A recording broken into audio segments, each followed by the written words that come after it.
Та бүхэнд энэ өдрийн мэндийг хүргэе.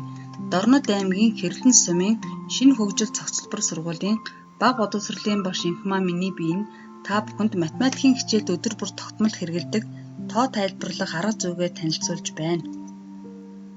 Миний арга зүйн зорилго нь сурагчдыг эмх зэгцтэй математик хэс сэтгэлгээнд тулгуурлан санаа бодлоо өөртөө итгэлтэйгээр илэрхийлэх бие даан сурах чадварыг эзэмшүүлэхэд чиглэсэн байгаа.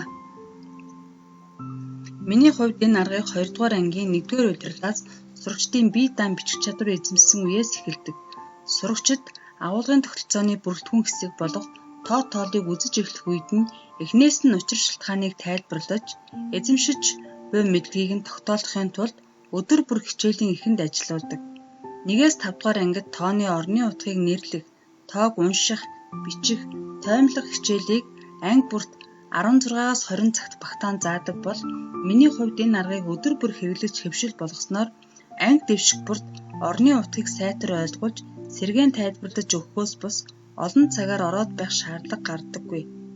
Энэ хэмнэсэн цагтаа сурагчдын ойлгоогүй зүйлийг баттгах ба өөр шинэ мэдлэг эзэмшүүлдэг байгаа.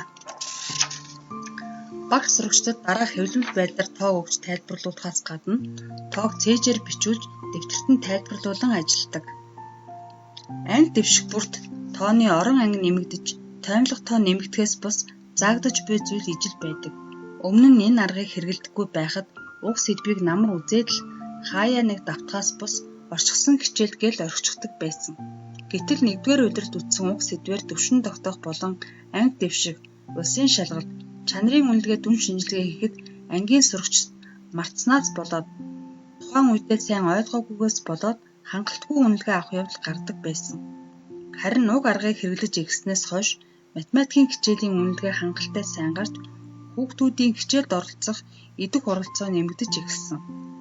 Уг аргыг өдөр бүр хичээлд тогтмол хэрэглэхэд их цаг ордоггүй. Өдөр бүр янз бүрийн тоог тайлбарладаг болохоор сурагчдад хэвшил дадлах болдог. Хичээлдээ оролцоо бага байдаг сурагчид уг аргаар тоог тайлбарлан ярихдаа өөртөө итгэлтэй чадна гэсэн эрмэлзэл дүүрэн байдаг. Миний хувьд уг аргыг 2014 оноос сургалтанд ашиглаж байгаа бөгөөд мэргэжил нэгт багш нартаа түгээн дэлгэрүүлэлтийг хийж арга зүйгээ хуваалцсанаар зарим багш нар ангидаа хэрэглэж байгаа. Багш хүүхдийн мэдлэг чадвар хандлагыг зөв оншилж, онцлогтон тохируулан хүүхэд бүртээ тулж ажиллаж чадвал бүх хүүхдэд математик суралцаж чадна гэж үздэг.